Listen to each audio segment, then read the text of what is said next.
மகிமை உண்டாகட்டும். Good morning. இந்த காலை வேளையில உங்களை சந்திக்கிறதுல தேவனை நான் துதிக்கிறேங்க. நாம் சரீரம் தேவனுக்கு ஆலயமா இருக்கிறதுன்னு வசனம் சொல்லுகிறது. அப்ப நம்ம சரீரத்தை நம்ம எப்படி பாதுகாக்கணும், அதை எப்படி நம்ம பயிற்சி கொடுத்து ஒரு நல்ல ஒரு பிசிக்கல் குட் ஹெல்த்தா நம்ம இருக்கணுங்க. எப்படியோ சாப்பிட்டோமா தூங்கணுமா அப்படின்னு இல்லாம அந்த சரீரத்தை கூட ஜாகிரதையோடு ஒரு பரிசுத்தத்தோடு ஒரு ஷேப்பா நம்ம ஆயத்தப்படுத்தணுங்க.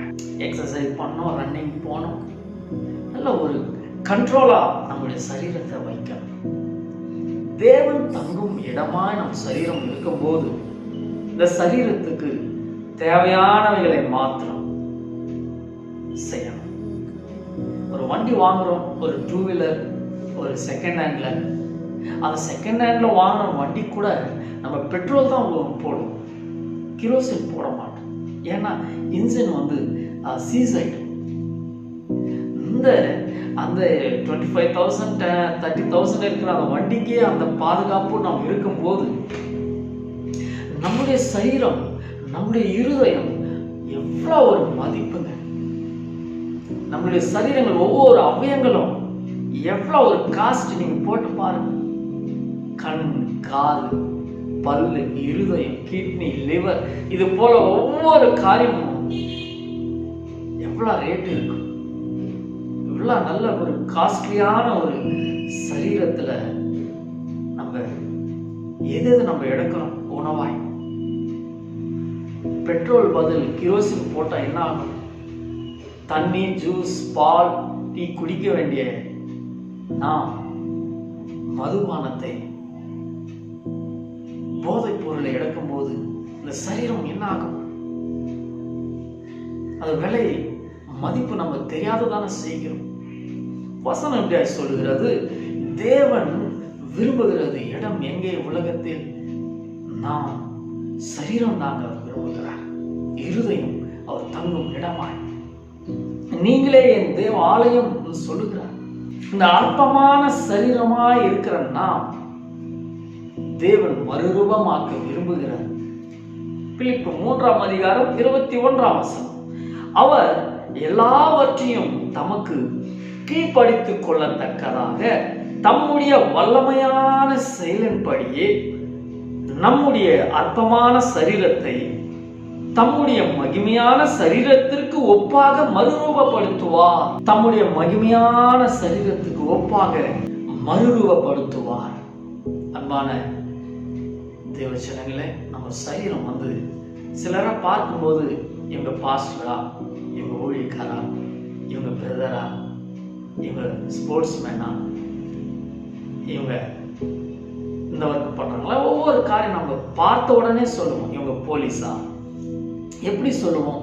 அந்த சரீரத்தை அவங்க அமைத்திருக்கிற, அவங்க கண்ட்ரோல் பண்ணுகிற, அவங்க அதற்காக முயற்சி எடுக்கிற, பயிற்சி பண்ணுகிற ஒவ்வொரு காரியம் தான் காரணம். அவங்களை பார்த்தாவே சொல்லலாம், இவங்க போலீஸ், இவங்க இந்த ஒர்க் பண்றாங்க, அந்த ஒர்க் பண்றாங்கன்னு சொல்லி.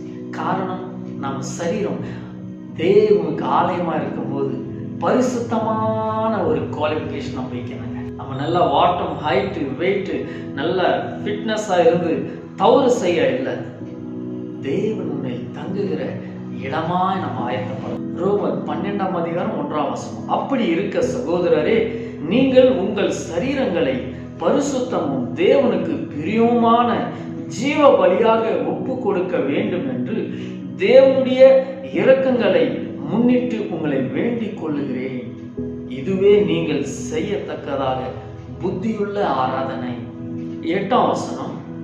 புத்தி சொல்லுகிறவன் புத்தி சொல்லுகிறதிலும் தரித்திருக்க கடவன், பகிர்ந்து கொடுக்கிறவன் வஞ்சனை இல்லாமல் கொடுக்க கடவன், முதலாளியானவன் ஜாகிரதையா இருக்க கடவன், இரக்கம் செய்கிறவன் உற்சாகத்துடனே செய்ய கடவன்.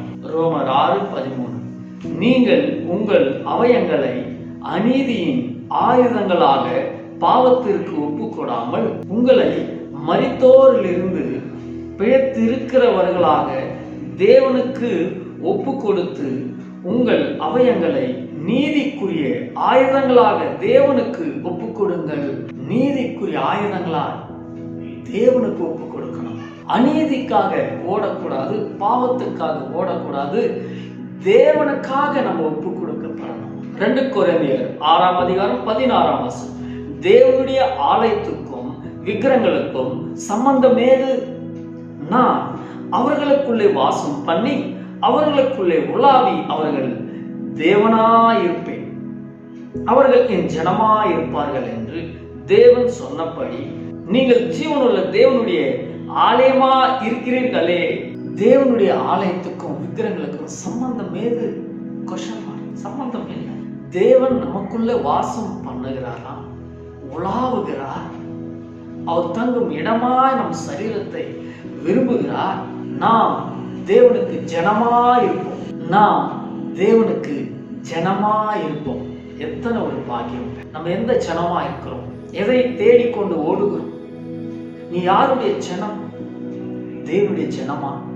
ஜீவனுள்ள தேவன் தங்குகிற சரீரமா நம்ம இருக்கிறோமா? நம்ம பார்வையில, பேச்சில, சிந்தனையில, நடத்தையில, சைகையில, யோசனையில நம்ம வெளிப்படுத்துவோம் தேவனை. அப்படி இல்லையா, தேவன் நமக்குள்ள இல்லை. தேவன் நமக்குள்ள இருக்கும்போது சுயநலம் இருக்காது. மற்றவர்களை நாம் தாழ்த்தி பேச மாட்டோம். நம்ம சாட்சியா ஜீவிப்போம். தேவனே நமக்குள்ள தங்கும் போது நாம் அவரை தானே வெளிப்படுத்துவோம். அப்படி நம்ம வெளிப்படுத்தலைன்னா உள்ள யார் இருக்காங்க?